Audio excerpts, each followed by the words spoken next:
Coming up next on the Filthy Rich Cleaners podcast. If you have employees and the client's private information is internal to the company, it's handled differently than if you subcontract the work out and give that client's private information. From your first dollar to your first million, welcome to the Filthy Rich Cleaners podcast, presented by ZenMade. Join your host, Stephanie Pipkin, founder of Serene Clean, as she shares proven tips, tricks, and hard-earned lessons. Whether you're just starting out or ready to scale, get ready to discover how to build your own cleaning empire. Let's roll up our sleeves and dive in. Hello, everyone. Welcome back to the Filthy Rich Cleaners podcast. I'm your host, Stephanie from Serene Clean, and our lovely guest today is Chris Schwab, back on his second round here on Filthy Rich Cleaners. Chris, thank you so much for joining me for our deep dive into independent contractors. Thank you for having me on. Thank you for tolerating me in the community. So I'm excited to be here. Well, tolerate is, I would say, the wrong choice. Enjoy your content greatly. Chris is always putting out really high value stuff. If you are not following him, I highly suggest that everybody. And Chris is over in Japan, and he has, 10 years of remote ownership, or it's longer now, right? Oh, this is my 10th year, actually. Yeah. It's your 10th year. Yeah. So your cleaning business is in Washington, D.C., correct? Yes. Mm-hmm. And so Chris has always ran ICs based on our first conversation. By the way, guys, if you haven't listened to that, not right now, but go listen to our first episode. It was actually the 6th episode, I believe, on the podcast. So right away in the beginning. And so when I talked about independent contractors a few weeks ago in a solo episode, I sent it over to Chris and I was like, hey, would love to get your thoughts, considering you have experienced this where I am just observing from afar as somebody who's always ran W-2. So I am looking forward to hearing a lot of your insights. Obviously, caveat, like, you are not a legal representative or expert. You are a business owner who has experience in this area. So we're going to kind of deep dive into the world of independent contractors. Sure. Just emphasize, bold, italicize that caveat. I'm not in any way a legal expert, but I am an owner who has a lot of experience doing this. I've worked with others who also do this. So I'm happy to speak on the basics for everyone here to make sure that we're not grossly doing something wrong, which there's a lot of in our industry. So maybe a good place to start, Stephanie, might be the difference between a contractor and a subcontractor, just because there's a lot of term confusion in our industry. So a contractor is someone who typically has direct contact over the whole project with the client. You would employ the contractor to work with that client directly. They would accept payment from the client. They'd have ownership of the scope of work. So they're their own independent entity doing work for the client. But a subcontractor, which is what a lot of cleaning companies use, is someone who is hired by the company to perform a very narrow scope of work and receives payment from the company rather than the customer or client. So what we're going to be talking about today is more independent contractor, subcontractor relationships than we are like a construction industry contractor. So I thought maybe just to highlight up front, there's a big difference in what the terminology means. Mm-hmm, definitely. Yeah. And I would love to, considering this is such a huge issue in a lot of industries, but very specifically the cleaning business, like, why do you think this is why are we beating our heads against the wall of people going this route? Like, why is this still a problem, do you think, or such massive information around this topic? Sure. Well, there's kind of macro and there's micro reasons. The macro reasons are kind of more employment law related at the state and federal levels. There's a lot of discussion the past 10 or 15 years about what makes an employee, what makes a subcontractor. These are relevant to bigger companies like Uber or HomeJoy and Handy, who have all had problems trying to not pay payroll tax, trying to really classify someone incorrectly, because it's much cheaper in terms of taxes and financial burden on the company to classify someone as a contractor than an employee. So there's some macro level, state level, federal level discussions around this that the IRS is very interested in, because from their perspective, a lot of people are not paying taxes that they should be paying. But there's also a micro level within our industry, within the cleaning and home services industry, where a lot more people are choosing to use subcontractor models because it's easier. And at a certain point, it is more profitable. At certain points, it's not profitable, but it's much easier and less of an administrative burden to hire someone as a contractor than as an employee. So there's kind of different levels of reasons people might choose this. But the one I see most in my coaching practice people choose it for is the ease of the model. It's very minimalist in a sense, in that you can just hire someone, go tell them to do the job, pay them, and that's it.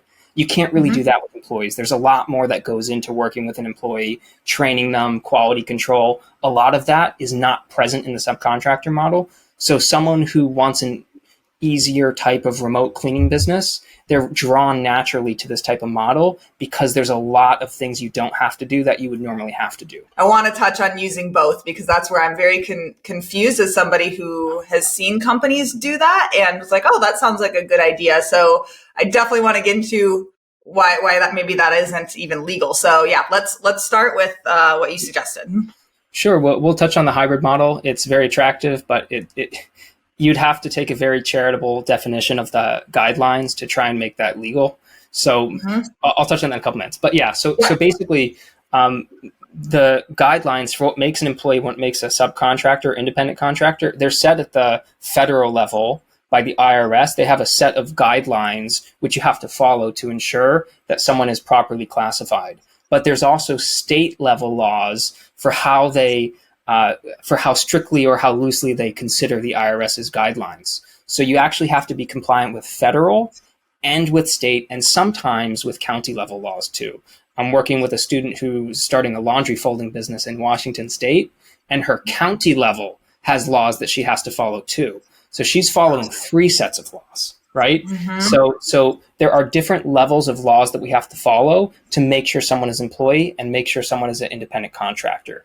And the default position of the IRS is that you're an employee and you actually have to meet criteria to be a contractor. So it's not a pick and choose.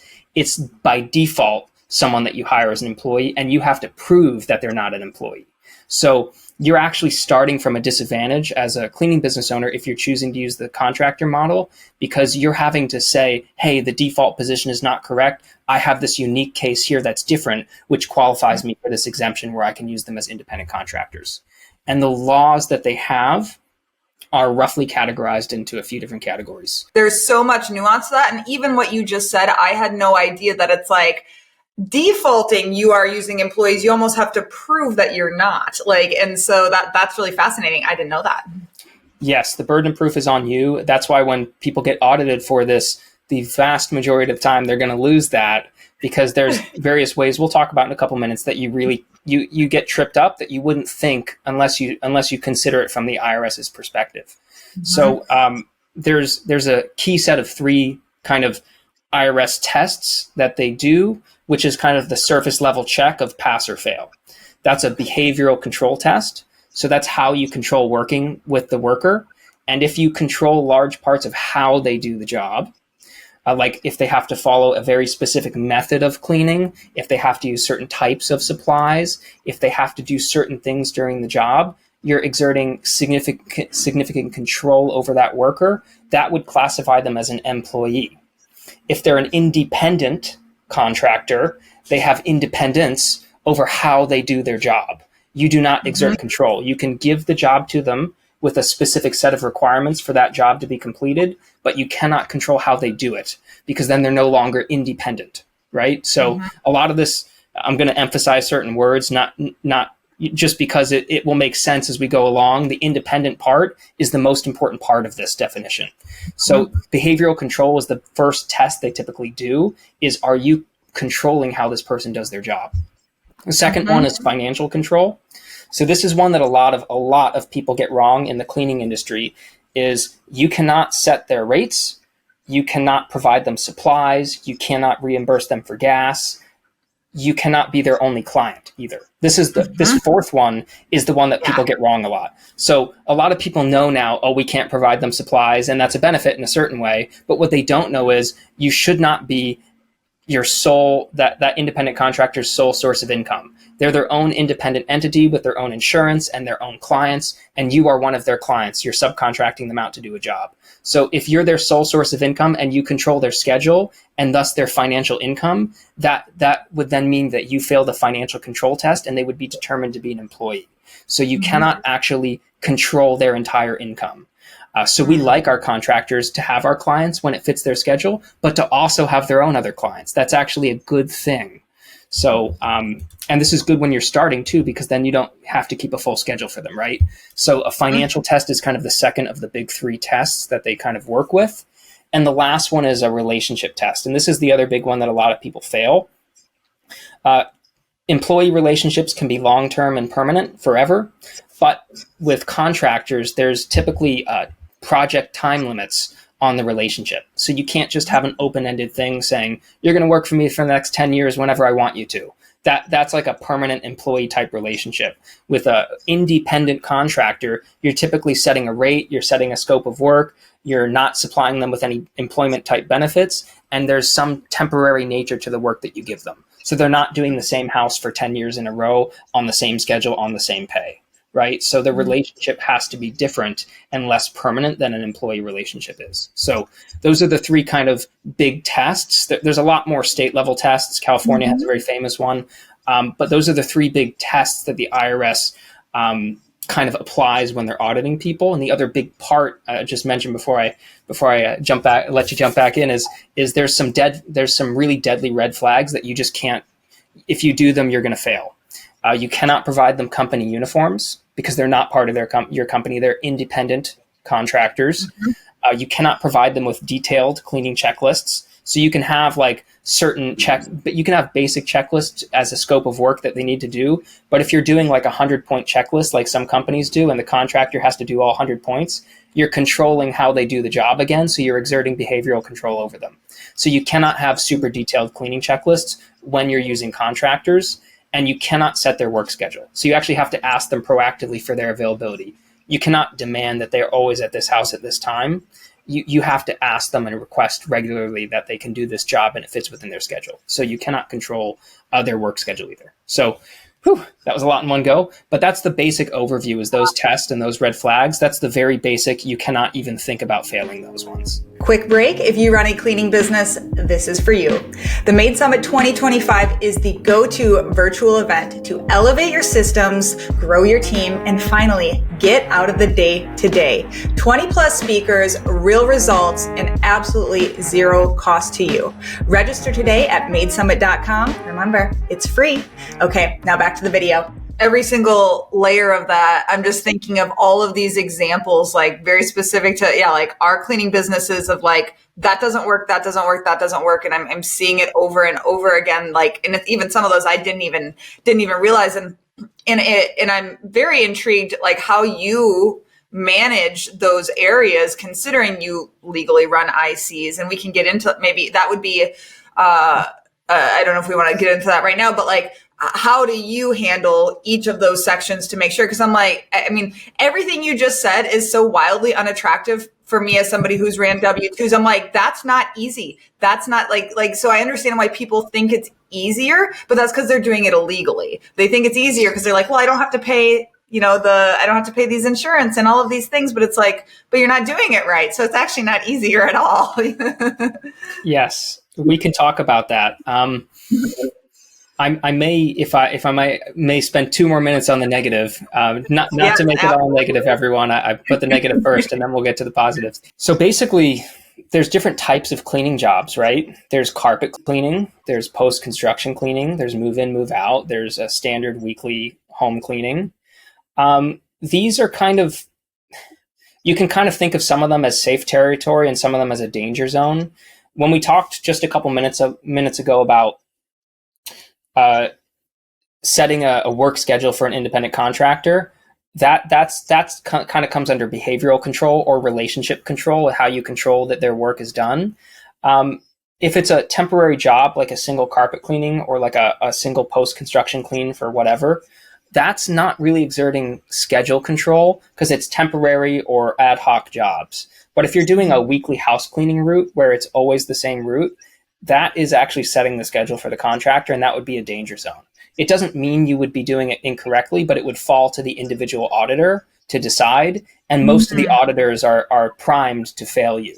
So you're probably going to fail if you're doing weekly house cleaning routes with the same team and the same schedule all the time for years on end. You would probably fail under the contractor model.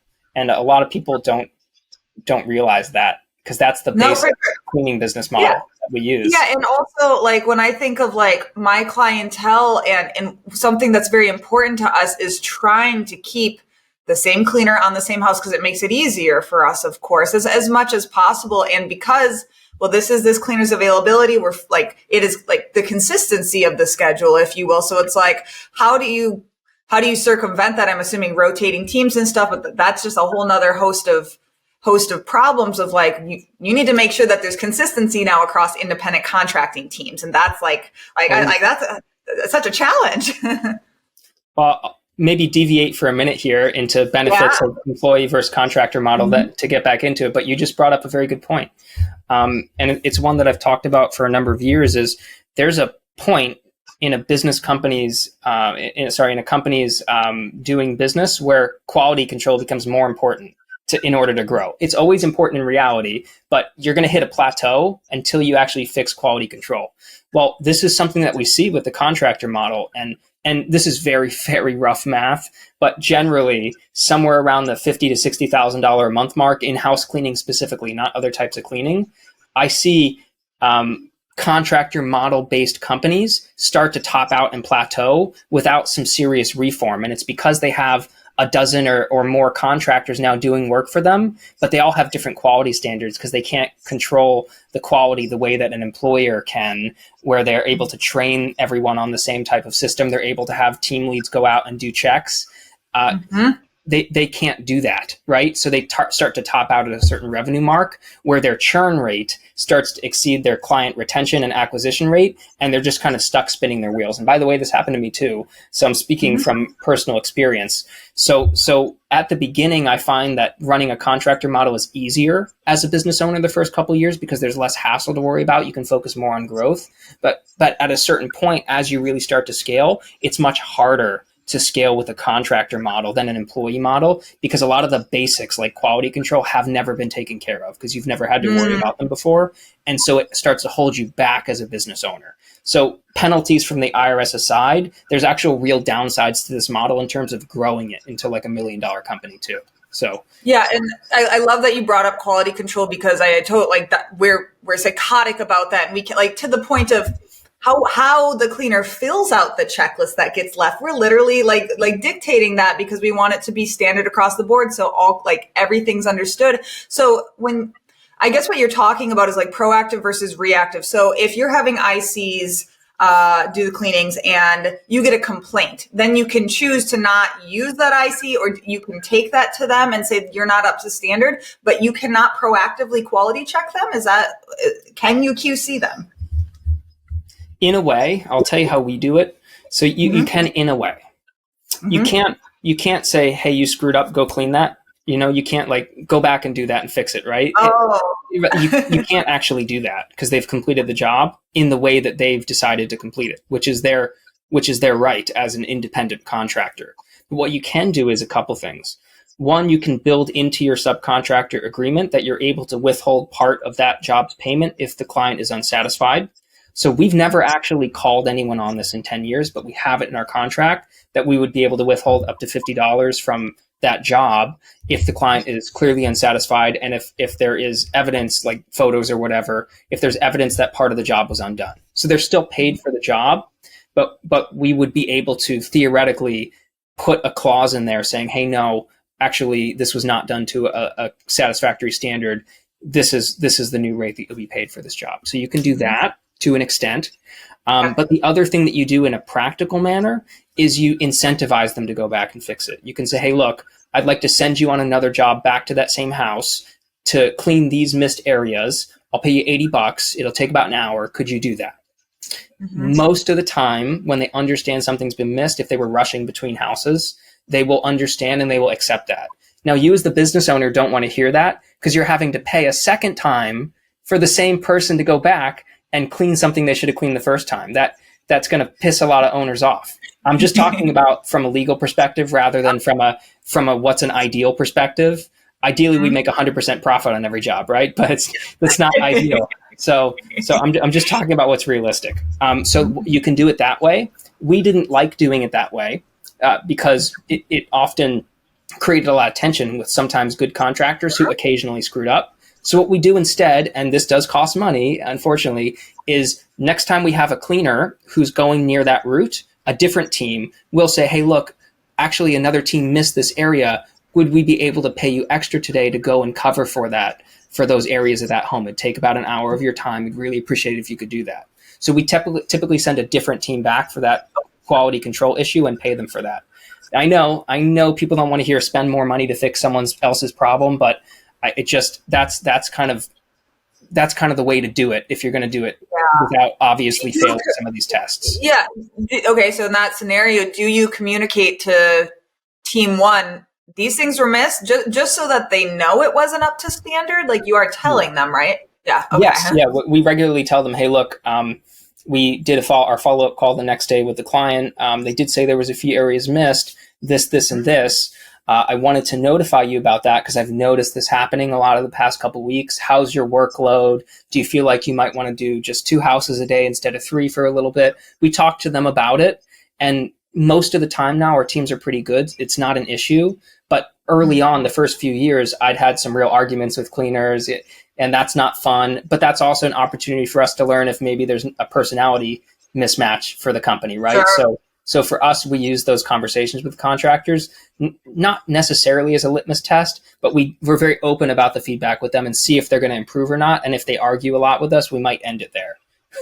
So we use it as a way to see if they're a match for us, but we also want to see if they're taking our feedback into account. And if they're not taking our feedback into account, we're not going to send them new jobs to do because they don't care. Maybe they do a good job sometimes, maybe other times they don't, but they don't care how it affects us. And we want teams who care how it affects us as a company, since we can't tell them what to do.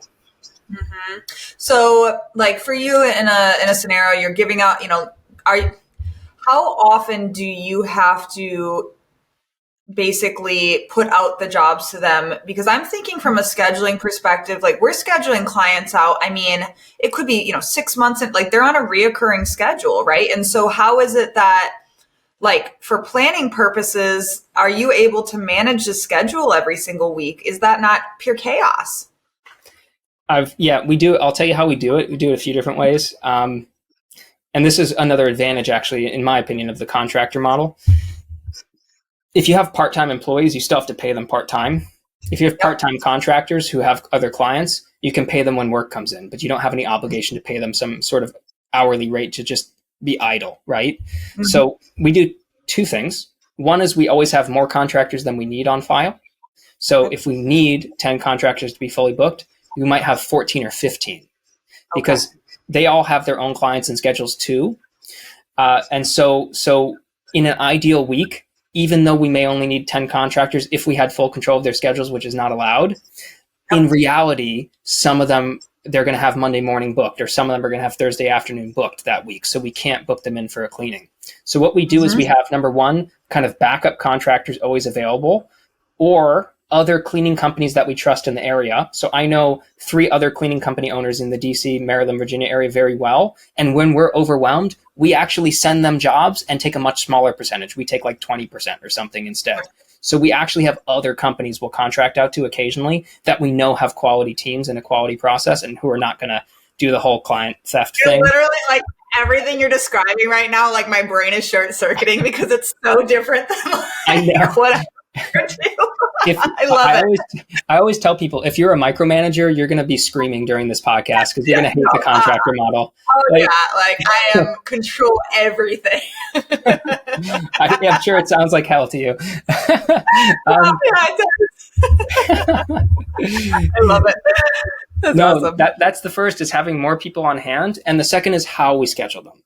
So what we typically, and this is maybe a little bit controversial, a lot of people like to have perfectly scheduled things. So when they're on a sales call with someone, they're not going to schedule until they know exactly this team is going to do this. Like, they won't book that person in until they know who's going to do the clean.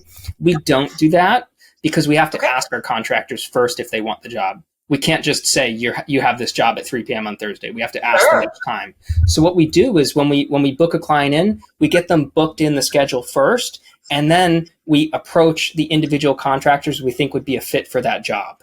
And we do that by building a profile of them over time by seeing what jobs they do well. So if it's a solo contractor, we only typically book them in for jobs of sizes up to 2 bedrooms and 2 bathrooms, because beyond that, it's a lot for one person to do more than one a day. If they're a team of 2, we typically book them up to 4 bedroom, 4 bathroom size. And if they're a team of 3, they're reserved for our bigger jobs or our move in, move out cleans. So we actually kind of filter based on different types of jobs, which contractors would be good for that type of job. And then within that subcategory of contractors, we will approach the ones we think are the best fit. If they're busy that time, we'll move on to the next person. And if they're all busy, we'll have a group chat where we'll say, hey, look, we have this job on Thursday. We haven't been able to book it. Would anyone be able to take this job? So we'll then put it out to the whole team. And then the first to get it will get that job. So not ideal, but that's how you do it. No, I understand. Yeah. You just have to think about it kind of differently, basically. So, gosh, that's just amazing to me. So that's how you handle like first times. What about the maintenance cleans then? Like we're looking at a week of maintenance cleans. You're just putting like, how does that work? If we can't send the same team, I mean, what is the rule of like, you can have them there 50% of the time, we need to rotate it? Does it get into that level of nuance with the law of how frequently a particular contractor can go to, or a subcontractor can go to a particular job site? I'll tell you what I do, but I'm just going to be very upfront with everyone. I don't have a clear answer for this one either, and I've tried finding one, but there is no forthcoming clear answer. So what we do... Oh, gray area, quite gray.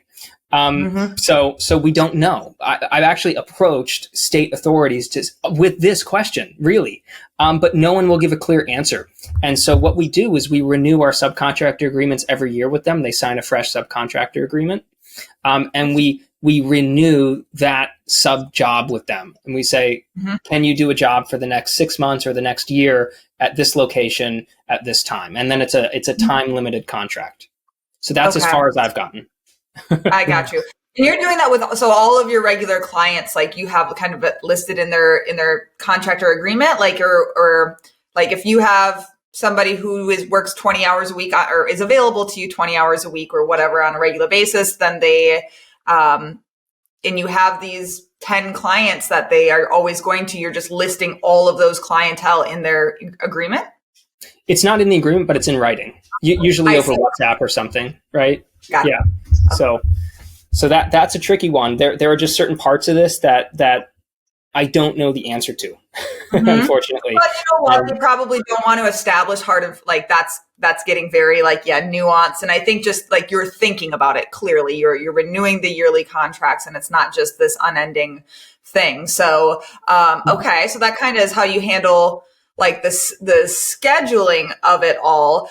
What about your clients? Like, what do they have any perception of this? Because like ours get so attached, like, I don't know, it's just such integral part of our culture is that they have that relationship and they get very close. Like, I'm assuming that happens with your contractors too. Yes. If I may just put a side point that's very important before answering that. There's a difference the IRS charges between unintentionally misclassifying someone and intentionally misclassifying. The penalties are different. So we know that this is a gray area that we're trying to proactively manage with the house cleaning routes, because we're trying to very intentionally follow the rules. If we unintentionally fail a test, the penalties will be less severe. So that's why you need to be aware of these things, even if you don't have a clear answer, because you can create a paper trail of good faith that you're trying to be compliant. And so the IRS penalties are, I think, 100% of FICA taxes if you intentionally misclassify someone, plus daily interest, plus criminal charges. So the penalties for unintentionally versus intentionally misclassifying are very different. And so that's why people need to be aware of these laws. It's really a big difference. So, okay. And your question was about contractor-client relationships and how you manage how close they are? Yeah. Is that more from a potential client theft perspective, or just in terms of what we're talking about? I would say client theft, is there any does any communication happen between the IC and the client directly, or is that always managed through you guys? Because that's something that's very important to us, is that the client does not have the cell phone numbers of from a safety perspective, of course, as well, but more so, also I don't want you, I want all instructions coming through the office. For example, hey, don't do this room today. That type of thing. That needs to come to the office, and then we then communicate that to the staff member. How does that work for you guys? Actually, this is it may seem like a small question. It's kind of a big topic because it brings in data security too. Into the equation. So this goes back to our very beginning of the podcast, defining the contractor subcontractor difference. So with contractors, they manage the relationship directly with the client and they're paid by the client. Subcontractors don't primarily manage the relationship with the client and they're paid by the company, us. So we manage communication with the client until they arrive at the job. And then obviously when they're cleaning, they're communicating with the client, right? That would be very strange.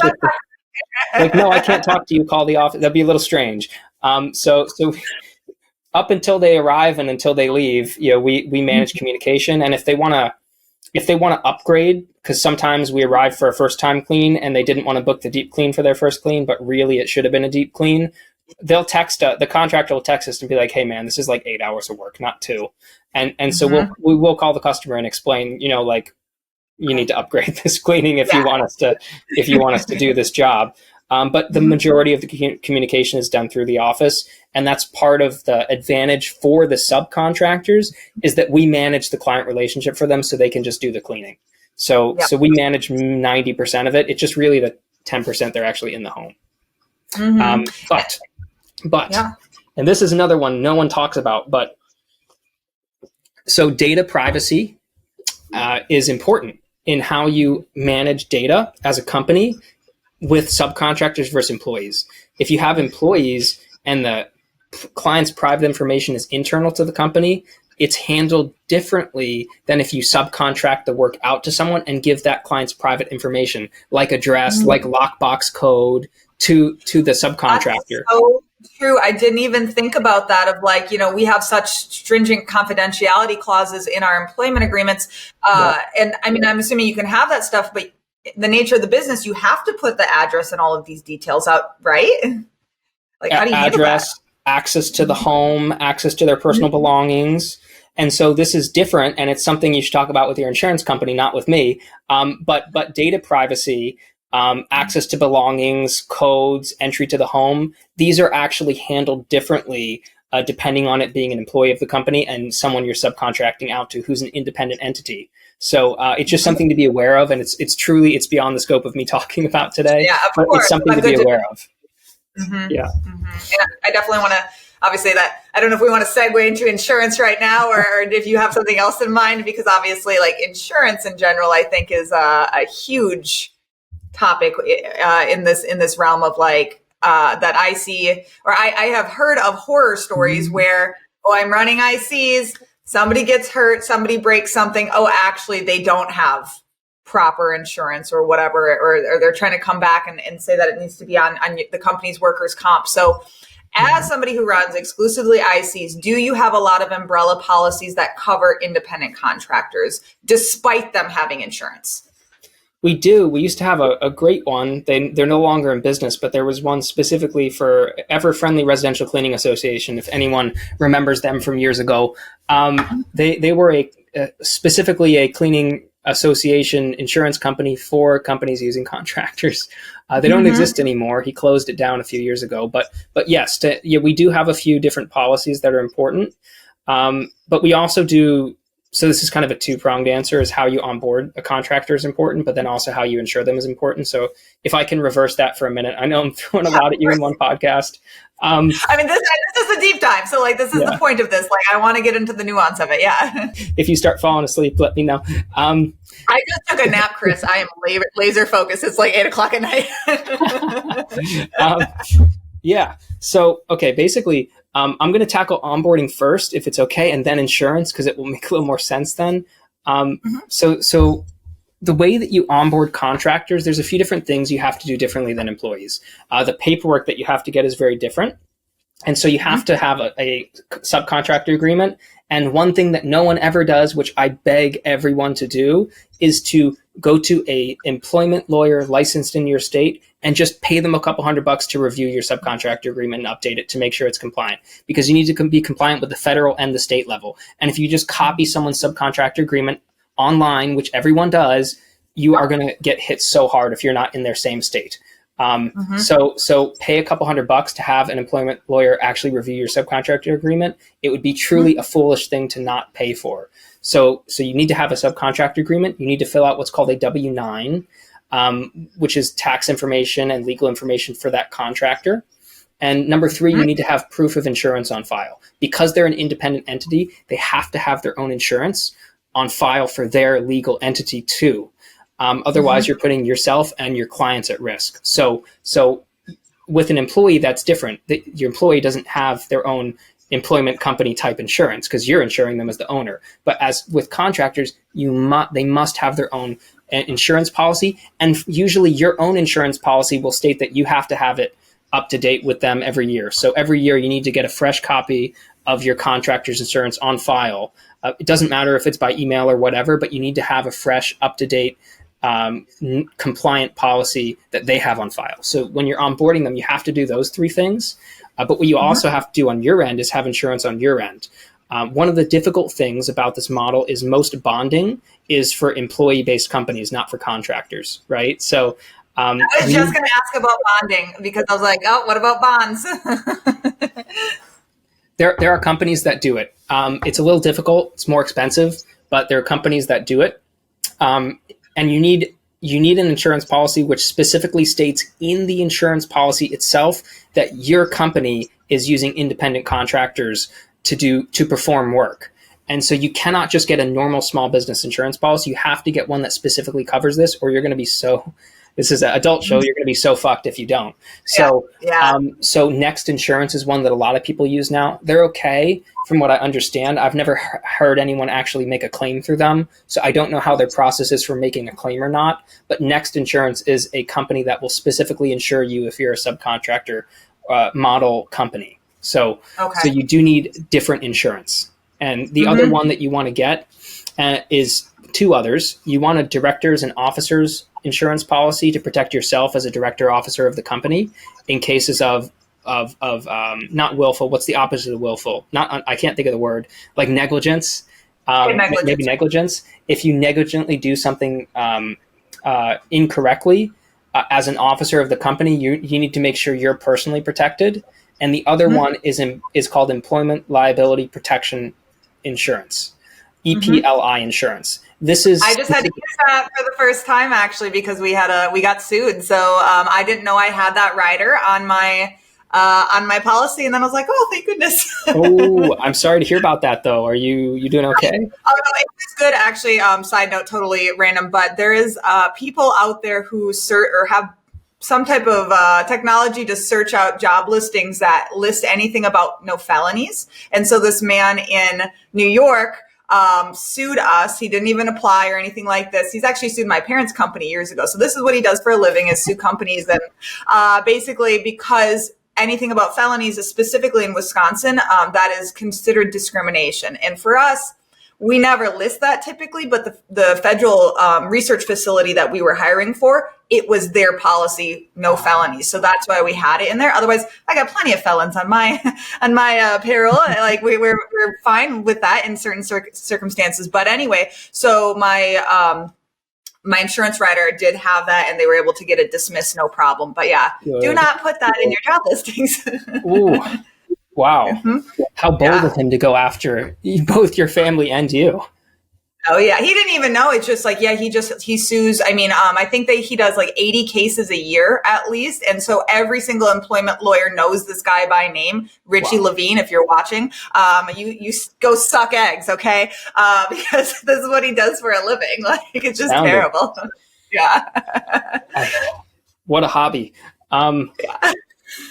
So, The other one is employment or employment protection liability insurance for specific cases like this, which also covers accidental misclassification of contractors who should really be employees. So if you're running this model, you want to make sure you have that insurance, because even if you do everything in good faith, if you get audited by a really strict state agency, you're going to want that insurance to fight for you. So that's kind of the answer to that question. Is there's a few different policies. It really adds up, I know, to business expenses, but $100 a month total is, for peace of mind, I think is worth it. Absolutely. 100%, for sure.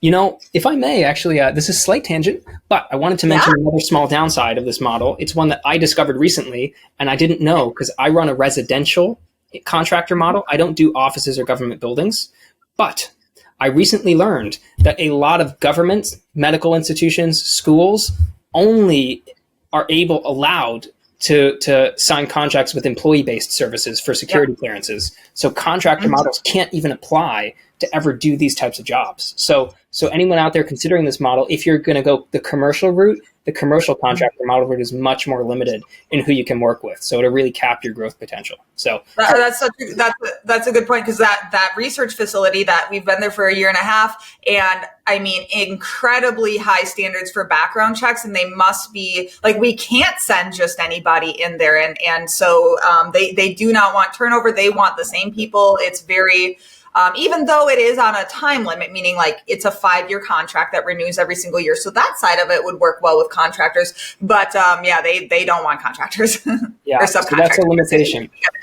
Yeah. Ooh. So gosh, if you're in this for the long term, I do generally recommend people go the employment route. If you're doing the remote cleaning model that I do, I think contractors are better. It's much easier to do it remote for various reasons. But if you're like a hardcore, you're going to be doing cleaning as a legacy business, right? I think employees is the way to go. Because you don't have any restrictions. You just have a lot more paperwork.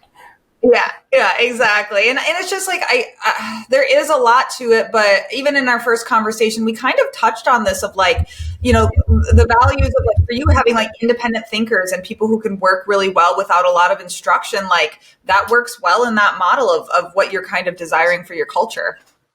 It does. And you can usually pick up more experienced cleaners too. Cleaners who have 10, 15, 20 years of experience who struck out on their own. You can really get some true gems who you really can just give them the job, and you know they're just going to do a good job every time. Or they're assertive enough to say, "No, I can't do this job. No thanks." You know, so go ahead. Sorry, my mind's all over. But like, I'm thinking about pay, because like when I list, like, again, I'm talking to people who are like, yeah, I run ICs and I pay them $25 an hour. Like, can you pay them an hourly rate? Is that legal? Or like, as long as they are the ones who set it, but you can't have like an Indeed job listing out for independent contractors at this is what the job pays, or like, how does that work? You cannot set the rate. They can set the rate, and you can accept the rate that they set or not. So you can have a discussion with each other on a phone call or whatever and say, look, this is what I'm considering offering. Would that be acceptable to you? Would you set your rate at that? Would that be attractive for you to accept that job on an hourly rate? You can do, but you cannot say your rate's $22 an hour. You know, that would be exerting financial control and limiting their ability to earn, which would fail the financial control test, as far as I understand it. Again, not a lawyer, but that's my interpretation of it. But so you can do hourly rates as long as they're able to accept it. But flat rates is the standard for the contractor model. It's what we do. And it's more transparent for them too. When you do like a 50-50 split or 55-45 split, when everyone's clear on what everyone's job is and what they're doing, it's nice, because they can earn a lot more per hour on the contractor flat rate model than they can on an hourly model usually, and they like it more because they're paying for supplies and gas and a bunch of other business expenses that they have. So just for us, at least, it works better to pay our teams more and to profit a little bit less, because it keeps them very happy, and happy teams are happy clients, right? So yeah, absolutely. So even things like gas, like I've seen people who have fleets of cars and they're running ICs. Like, you can't provide them a vehicle, I assume, right? Or like a wrapped car. Can you do that? I've seen people make some fringe arguments that you can. I've also seen people make some fringe arguments that you can provide uniforms. And I don't think any sane person could interpret those laws that way. But again, I'm not an employment lawyer, but I don't think so. The uniform thing, especially, I think that's the one I see the most commonly, is like they're providing that. And Yeah. And so for you, like, do you have any requirements on, can you have requirements on what they wear? Cause like, again, I think of branding from like, okay, Serene Clean, like I want my staff to have their Serene Clean clothing on and all of that. Like, how does that affect you from a branding perspective? Actually, a couple different ways. So there are some sensible limitations you can put, and it wouldn't be necessarily the misclassification thing, but it would be your subcontractor agreement that would take precedence here. Is the non-solicitation clause? They're not allowed to solicit your clients, and that might fall under things like they can't give their business card out to your client. They should not wear their own company's branded shirt, right? Okay. So if I'm Think Maids and they're Jonathan Maids, they shouldn't go to the cleaning with a Jonathan Maids shirt, right? Because that could be construed in some way as soliciting your clients, subtly, but you could construe it that way, I think, fairly reasonably. So in my view, at least, you can put some sensible limitations on what they bring to the cleaning. Their own company's stuff and business cards, big no. Your stuff, maybe you can't do that. You can ask them to leave something behind, though. So one of the things that we do is, when we do a move in or move out clean, at the final service for that client, we leave a little brochure. This house was cleaned by Think Maids. If you ever need home cleaning, we used to clean for the previous resident for X amount of years. We'd love to give you a permanent discount if you call us. By the way, maybe you don't need cleaning. If you ever need electrical engineering, if you ever need plumbing services, give us a call and we'll connect you with a great local contractor in that area. And so we leave that behind, and you're allowed to do that as far as I understand. And people do that. So we'll get the new tenants always call us for services, and then we can get a little referral bonus by referring them to a plumber or someone, right? So yeah. So a little growth hack there for you guys. But yeah, I love that. But I don't know. Like, so leave behinds for like, okay, we kind of touched on checklists, and you can't have extensive checklists, which would totally ixnay my cleaning checklist, but you can give them basic, scopes of work. Can you require them to leave behind like a completed scope of work for the client? Can that be required? It's a good question. I don't know. We haven't done it. I just don't know the answer. I'm sorry. Yeah. No, that's okay. I'm just curious. I know a lot of people, like, they don't do it that way. That's like for us, that's a huge marketing tool. Is like the checklist is the leave behind, if you will. It has the QR codes. It has all of that kind of like promotional stuff on it as well. But for us, it's just kind of the accountability of it. Again, like coming back to like, I just don't think my like very particular controlling way of business, at least when it comes to the cleaning specifically. I'm not a psycho, but I am a psycho about like, I want it done in this way. We clean in this order in the house. And like, even like you start here and this is what you do and all of these things, because of like the scaling of it all, of like, I want everybody to be trained the same way. And like, obviously you can't even train these people. Like, we can't even use that word, right? That's another thing. You can't even use the word training, correct? Yeah, there's some debate about that actually at bigger companies. But we're too small to have their lawyers defend us. But some bigger companies have intakes, initiations, orientations for their contractors that take like a week or a month, and they have training slides and training days for them. I don't know how legal that is or not. To me, it would seem not legal, but I'm not a $1 billion company with $1 million lawyers, so to argue for my case. So I would think in that case, you want to stay on the safe side and not train them, right? But there are companies that do. I just, that's beyond me. No, I understand. And if I recall, you do test cleanings. Is that like you send them out to a test clean and see, have the client let you know, and that's how you get them kind of into your ecosystem?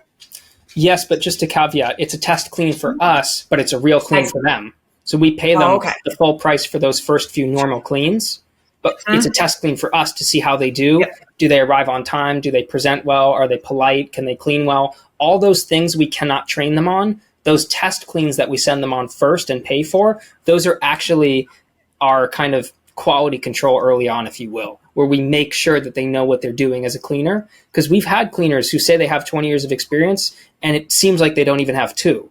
So, it's just people lie, or they do have 20 years, but they just never got to a skillful level. So we do those test cleans. From our perspective as the company, it's a test clean. So we don't officially start giving them a large client roster until they pass those. But from them, it's an actual job. They're cleaning as normal. And this is something I had to implement when I moved from DC to Japan.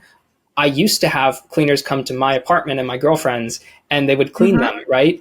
But we couldn't do that when I moved. I didn't have the place anymore, right? So what I did was I had friends and family, number one, and then long-term trusted clients we'd already cleaned for. I would approach them and say, hey, look, would you like a free deep clean this Thursday? We're hiring a new cleaner. We really respect having you as a client. We'd love to get your perspective as a new, if they would be a good new cleaner for the ThinkMaids team.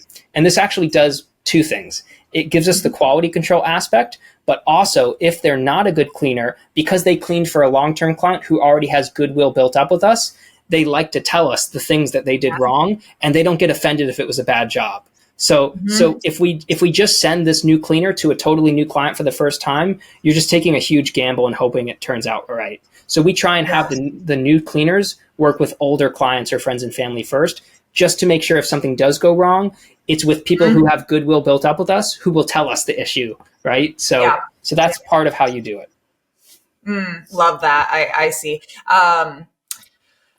Gosh, yeah, I feel like there was something I just thought of when you were just talking, and I was like, what about this? But I lost it now. So yeah. So I mean, clearly there's huge detriments, but like, I mean, you've kind of touched on the biggest, or some of the benefits. Like for you, now that you've scaled your business, and you said you've ran into certain roadblocks at certain levels. You described the one being quality control. Was there any others that really stand out of like, I really had to overhaul some systems in order for this model to continue to be scalable for us? Yes. And what I can do is I can answer your earlier question about the hybrid model too. So I learned that this hybrid model doesn't work from a friend in the spa cleaning the spa massage industry rather than the cleaning industry, because they had actually tackled this question too, where they were trying to do a hybrid model of employee and contractor masseuses or massage therapists, I think is the term now. Yes. And they were not allowed to do that. And the reason was, and this applies to cleaning too, the reason was part of the test that the IRS does is it's basically, I'm trying to remember the exact term on this call. See if it's in my notes. But basically, I'm going to describe it because I can't find the term. But basically, part of the IRS test is really important, is around core business. So if you have employees doing a core business for you, like doing the house cleaning, that's part of your core revenue generating activities, and you also have a contractor do that, the IRS feels that logically doesn't make sense, because you would have to then classify those contractors as employees because they're doing the same core business as the employees are. They're not doing anything different. So the core revenue generating activity that they're doing is the same. And I think the only exception to that is overflow capacity. If you're overflow capacity, I think there is some leeway with you temporarily contracting things out to get work done. But part of their test is this core revenue generating activity done by employees or contractors, and is there consistency between them? So I can't remember the specific term for this. I have to Google it after. But the reasoning was, if the contractor is doing the same job as the employee, they should really be classified as an employee rather than a contractor. And so that was the reasoning for hybrid models not being able to be done. Okay, that makes perfect sense and gives me a lot of clarity, because that is something that I have like suggested in the past, not knowing that like maybe that this is a good solution if for what, I guess for overflow capacity of like, you don't have steady work enough for another whole hire or, temporary or something. So I suppose it could work in that context, but overall as a rule makes perfect sense. Like you're doing the same work. Why the different classifications? Yes. That's slightly above my pay grade, but I just remember the answer being don't do it.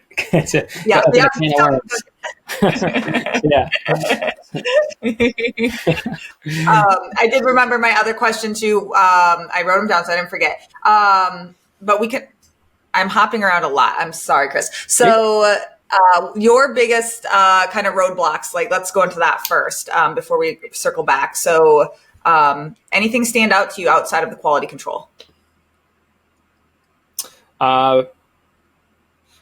Yes, a couple things. The first one is just compliance in general. One of the things that I think is partially mindset. As business owners, we're always trying to find little hacks and workarounds to grow our companies. And I think a lot of people unconsciously, me included early on perhaps, can do that with the contractor model, where it's easier to just let something happen rather than make sure that you're compliant. Because there's a lot of little edge cases. There were some major lawsuits about 10 years ago in our industry when I was just starting, which is why I did deep dive onto this originally. There's two companies. There was one called Homejoy, which no longer exists as far as I know. They were sued in 2015 for $40 million by the IRS over 4 misclassification suits. And Handy was also sued for $6 million a few years ago for, I think, like 12,000 misclassified workers or something like that. Mm-hmm. And it wasn't that they were just being grossly negligent, although they were in certain ways, but that there was a lot of little things they got tripped up on. So with this model, one of the things that is a roadblock for me and others, I think, is staying on top of compliance and staying on top of enforcement of this. For example, most people will not have heard this yet, but back in May 2025, just a couple months ago, the Department of Labor just announced that, 3 months ago now, they just announced that they're no longer going to enforce the strict 2024 enforcement rules around contractor misclassification. So now they're using the 2008 framework that they used to use. I know this is going to sound like a lot of industry jargon, but basically there's different rulings on how they're going to enforce things over time. So the same rules might be enforced more loosely or more strictly over time. And they just announced 3 months ago that they're going to less strictly enforce them, which would be good news for contractor models. But what's important is the IRS rules and state laws remain unchanged. So they might not enforce them, but you still have to follow the rules. And if you get audited, you're still going to get screwed.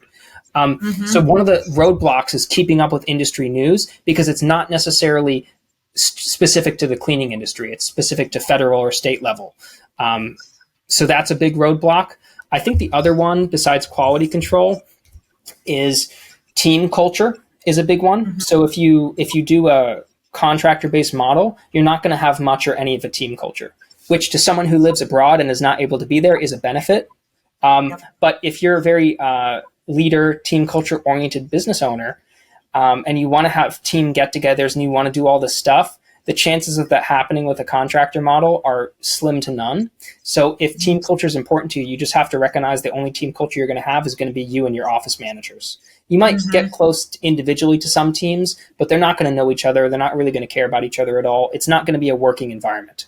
So team culture is another kind of, I don't know if roadblock is the right word for me, but that's another downside perhaps of this model that's hard to get workaround. So that, and then the last one is around geographic expansion. So one of what we do is, until I exited, is we were buying small cleaning companies in various states like Texas and Florida, and rolling them up into my main cleaning company, and then having a VA run that location instead of the owner. Okay. So we would instantly make it more profitable because the owner no longer had to take a salary. Yep. It would be $2,000 a month for the VA as opposed to $6,000 for the owner, right? So we would instantly from day one make it more profitable and standardize. But one of the downsides is working with contractors in different locations as you expand geographically is very difficult. The administrative load to make sure that you're compliant with all the different state level tests, but also trying to standardize your operations across states is an enormous headache. And most people are just not going to do it. We try and do that, but it's really expensive legally to make sure you're compliant and really frustrating to work with all the different state level agencies. So the time and administrative burden of expanding geographically under a contractor model is really burdensome in a way that it's not when you're in a single state. So I'd say those are the other big roadblocks that we're facing is expansion under that term is attractive financially, but it's unattractive in every other sense. Yeah, that makes perfect sense. And though, state laws do differ somewhat with W-2s, I mean, frankly, just as long as you're like erring on the side of caution, obviously, like some states are not at will. Really, most of them are. It's like at the end of the day, don't discriminate, don't break any laws. And I feel like this is going to sound bad, but like Gusto, our payroll software, like they're always telling us when things are coming our way of changing, and almost like this, like we don't really have to stay on top of it because our payroll software is really keeping us up to date very well. I don't know if there is, I mean, Gusto, you can pay independent contractors. I don't know how you pay your folks. We use Gusto too. We use them for years. There's no one that comes even close to them. I'm a lover of Gusto. Yeah, I just their customer service. I mean, I've been so wildly impressed. And so I'm curious, do they help a lot with compliance when it comes to this? They make it easy to pay contractors, but they don't help very much with compliance. Yes. So if you ask them proactively, like they won't reach out to you about it, but if you ask them, hey, am I screwing up here? Do I need to correct something? They'll let you know what to do. The way that we pay our contractors is weekly. So every Friday morning we send our payroll by Gusto for the previous week. So the previous Friday to the current Thursday is our pay schedule. And then that current Friday we pay for those other days. And then it arrives there Tuesday, 2 business days later. So we just do weekly. We do a percentage based. So we draw it from our booking software. Pitch for ZenMaid here. We will draw it from our booking software and we will paste it into Gusto and pay them. So nothing complicated at all. The only thing to be aware of, and Gusto does help with this, which is nice, is you have to pay contractor. You have to file a 1099 and send it to your contractors at the, I think, January 31st each year for the previous year. And Gusto will produce those for you. Oh, this is a good one. I'm glad you asked this now. So they'll produce them for you and they can send them out by mail for $3 a contractor, or they can email them to the contractors for free. But there's one really cool thing that Gusto does let you do. So there's something called a historical payment that you can do for payments that you made outside of Gusto. Like if you paid your contractors for PayPal because Gusto was down, or you paid them by Venmo or something, you can actually enter all those outside Gusto payments into Gusto as a historical payment. So when you do payroll, it will process it for their 1099, but it won't take extra money out of your account. So this is great for making sure that your 1099s are correct for all your contractors, is you can actually take all those other non-Gusto payments for the year and put it into Gusto, and they'll process it for you. So that is good. They do help with that part, but that's it. They don't help with anything else. They don't send us news about it. So you kind of have to keep them up to date on it yourself. Yeah. Well, definitely a plug for Gusto. Anybody who's interested in a good payroll software. I use QuickBooks Online starting off. And honestly, I just had so many nightmare. I mean, we still use them for bookkeeping, but the actual payroll side of it, I'm like, this isn't going to work. I want somebody who really knows their stuff. So, big fan of that. What I have 2 questions specifically. When you were talking about, moving to, new areas and expanding, in our area, where my business is in Wisconsin, it's very rural. The town that it is in is 5,000 people. Our second location is 10,000 people. And the third is 50,000 people. So it's very, very rural. Finding independent contractors, that's why I didn't even consider it. Cause I'm like, this isn't even possible in my area. It's not even a thing. So for you, where do you find independent contractors versus an employee? Is it you just put a smoke signal out or something? I don't know. Hey, we got work. I'm imagining my Batman bat signal is like a bird now or something,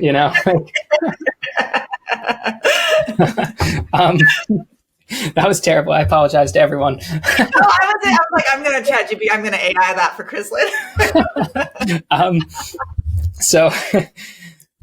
We do a couple things. And so I like to be unconventional in the way that I find people. So I will try and keep this concise because there's a dozen different things that we do. But one of the things we do in smaller service areas to find contractors is we look for people who are actually contractors, but they don't know it. So you might go to care.com, for example, and those housekeepers are typically contractors. They're not employees for the families, but they don't know it. Maybe they don't know that they're a contractor. So we will approach families on Nextdoor or on care.com and we'll say, hey, look, our cleaning team is expanding. We love hiring cleaners who already have happy families that they're working with. Do any of the families in our neighborhood have a cleaner that may be looking for a little extra work and would want to join our team? So we typically ask families who already have good cleaners. Because we're contractors, we don't need to provide them with a full schedule. They might only need a few extra jobs each week. And so we find already happy people and ask them to ask their cleaners if that cleaner needs extra work, and if they can, could they contact us, right? And then we can give them a little referral bonus if they do. So number 1 is literally just asking the right people. Number 2 is we use the marketing platforms that we find clients with. We reverse that to find teams. So one I've done for many years now is Thumbtack. You make a profile on Thumbtack, you bid on customers' quotes, and then you call them and try and close the quote, right? well, I bid as a customer for an independent contractor team because you can see all the reviews, you can see that their background check, you can see how they respond, if they're polite or not. You can get a sense of the quality of this contractor up front before you ever work with them. So we will bid as a company, but as a customer, and then we will approach those contractors and say, hey, look, we're a cleaning company that's growing really quickly. We would love to work with you. Would you like to talk with us this week? And a lot of those good contractors are willing to talk to us. We've got a couple who are pissed off because it costs money and we always refund them that money. But we actually use Thumbtack as a cleaner lead generating source. So that's one. And the other is actually Facebook ads in different languages. So English, French, Spanish. We've done it in a few different languages where we have something like PipeHire or another funnel software where we will do simple Facebook and Indeed campaigns, and we will funnel them into our main funnel. And then we'll just, it'll be our normal process, but we will find leads from different sources and then funnel them into that main cleaner lead funnel. So a couple different thoughts there.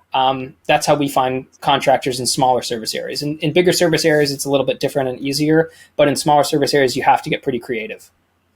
That is incredibly creative. I've never, my mind is blown because I've gotten this question before. I'm like, I don't know what to tell you because I use Indeed, just like every other cleaning company that does W-2. So this is really great information. So thank you for sharing that. And then, finally, just if somebody's looking to transition from independent contractors to W-2s, or maybe vice versa, do you have any suggestions or have you seen that done successfully or perhaps unsuccessfully? Of what mistakes are we looking to avoid here? That's a hell of a last question to throw me. That's a big one. Okay. Yeah, I've talked with people about this a few times. You can do it, but it's usually one way. You cannot go employees to contractors. You can go contractors to employees. It is so unlikely that you will be able to go from employees to contractors. I can safely say almost no employment lawyer will tell you to do that when you talk with them. So the first thing is, if you want to make that transition, you need an employment lawyer. You cannot do this yourself. You will just get tens or hundreds of thousands of dollars in penalties if you do this yourself. And that's not an exaggeration. You need a really good employment lawyer who specifically has helped with this transition before, number one. Number two, it's one way. If you transition from contractors to employees, you're not going to go back again. So you have to be really sure that you understand what's involved with an employee-based cleaning model, and you should shadow employee-based cleaning model owners because supplies, training, quality control checks, team leads, a lot of the stuff which was not relevant for you before, you're going to have to learn very quickly how to do this compliantly. Number three, you're going to have to do your paperwork over again. You're going to have to get those professionally done. You're going to have to make sure that they're transitioned safely over in Gusto or whoever your payroll provider is to employees. There's a lot here, Stephanie. The fourth one is, how do I phrase this? Some of your teams are going to leave you they like being contractors. So some of them are going to stay contractors and they're not going to go to employees. Some of them are going to want to be employees and they'll be thrilled about that opportunity, but you're going to lose some of your teams. Number four. And number five, as far as I understand it, you kind of have to do it all at once. You can't do the hybrid temporarily that we talked about earlier and gradually transition over to employees. You got to transition over to employees and that's it. You're not doing both at the same time. So it can really affect your schedule and you might have to mass hire people. That's kind of the fifth one. And the sixth would be, sorry, I know this is a long answer. The sixth is your business expenses are going to radically change. The monthly business expenses and taxes that you pay are very different between a contractor and employee model. So you need to make sure you understand all the extra business expenses that you're going to have to pay and how your profit margins are going to change and how your pricing for your jobs is going to have to change for your clients as a result of this. So it's not just transitioning, it's a radical transformation of the way that you do business on a fundamental level. The service, the pricing, the teams, the contracts, all of it is different. So when you embark on this transition, you can do it, but just recognize it's a really long, expensive effort. If you're not being compliant, I will say this though, as a final thing. If you've been doing a contractor model and you listened to our conversation today and you had a few oh shit moments where you realized you really were not compliant, it pays dividends to make the transition to employees because the IRS has a voluntary reclassification system where if you voluntarily go to them and say, hey, look, I recognize I was not doing this properly, I'd like to transition them to employees proactively, they will reduce or eliminate most of the penalties that you would have to pay if they audited you and caught you. So if you realize that you've been screwing this model up, it will pay a huge dividend. It'll still be very expensive, but it'll pay a huge dividend to proactively go with an employment lawyer and make this change with the IRS. And they will look very favorably upon you doing that. So that's the last thing I would say is there is a voluntary reemployment classification program you can take advantage of. So that was a lot. That's an amazing answer. And I have two comments on two of those points is one, what you just said, like if you're not being compliant, like you guys are watching this and a lot of you guys are small owners, right? You just got a couple cleaners and like, to me, it seems like if you are going to eventually go to W-2s, the smaller the better, because you're probably already not doing things correctly based on everything we just talked about for the last hour. So like, I would rather you rip the Band-Aid off before you grow even bigger, and make this even more difficult. Wouldn't you agree, Chris? I would. And for anyone who thinks we can't use this model, you should look at the first podcast I did with Stephanie, because I believe we touched on this briefly. You can do this model. This is more of a slightly perhaps negative context of how to not screw it up, right? Rather than how to do it successfully. So maybe we can do a part 2 sometime about how to do it properly. But you're right. We should totally do this earlier rather than later. Because if you're billing $1.5 million under a contractor model and you've been doing this for 10 years and now you realize you want to switch over, good luck to you. So you can do this properly, but definitely if you screw up something, the earlier the better to change it. Yeah, definitely. And the second final thing I'll say is that exactly what you said of you're going to have cleaners most likely leave when you do this transition, because it makes perfect sense. If they're used to making $30 or let's say $40 an hour, depending potentially on your split, and then all of a sudden we're dropping it down to reasonable W-2 wages, 20, 25 an hour max. Well, that's a huge hit to them, despite the fact that they're not, like the taxes and all of that are changing, who's supplying the tools and supplies. Either way, they're going to see that number go down and freak out like 100%. I think that a lot of them would not be able to like see the benefit, especially if you are making this transition and you do not have actually any employment benefits. You're like, you don't have health insurance yet. You don't have a 401k. You don't have any of these like things that really entice the W-2 model that we can offer them. I couldn't for that for years, so it would make sense that you're going to have a big like house cleaning of staff, if you will, or team, I should say, not staff, if this happens. So definitely something to be cognizant of if you are a larger team. Yes. And just to add on to that quickly, it pays to have an emergency fund for your company. One of the things I've done with me and my students is we have a personal emergency fund for our personal finances. That's very common in the personal finance world, but you should have a business emergency fund too that you slowly build up over time. And if you're ever going to make this transition, you'll be very happy because you need a longer runway under the employment model to pay people with. So you're going to need more money in your bank if something goes wrong. If you're on a contractor model and you need to temporarily pause your business, you just stop giving work to people and you can pause your subscriptions and then you have no expenses, right? So, but if you're an employee model with employees, you need to have a cushion, much bigger cushion under that model than you do under the contractor model. So I know that's off topic, Stephanie, but I just figured I'd put it in there. It makes so sense, and I'm all for financial cushions and whatnot. But this has been I think a really great overview. And like you said, we're not trying to poo-poo; we're trying to protect you guys, so that you don't do things incorrectly. Clearly, it can be done. It can be done very successfully, Chris. I mean, you teach a lot of people how to do this, and a lot of businesses can do this correctly. A lot of them just are not, and so that was the point of this whole conversation. And I'm really glad we got into the nuance of it all. Hopefully everybody watching is not, about to throw themselves off a cliff because they realize that they're doing it wrong. So if I may, I have a good way to summarize our chat. So this whole contractor model, doing it correctly, is contingent upon you recognizing the difference between rationalizing something and reasoning something. So when we're doing something the IRS clearly says is wrong or not, we need to reason. We need to think through what's correct and what's not. Most of the owners that we do that on this model that I see, we're rationalizing our decisions retroactively. We're doing it this way because it's easier, and we're trying to rationalize that this is compliant when it's not. So if you can just take a step back and recognize the difference between reasoning and rationalizing your position when you use this model, that will go 90% of the way for you being compliant, I think, because everything is downstream of that recognition. All right, that's me. That was a beautiful bow. Thank you for tying that for us on this episode, Chris. So obviously, it is always a pleasure to talk to you. This has been a delight. And I know you have your Made Summit talk coming up. If this goes live before that, I'm really looking forward to that. What else do you got going on? You said you have a newsletter that you're working on and putting out. What else do we got? Sure. Just a couple things.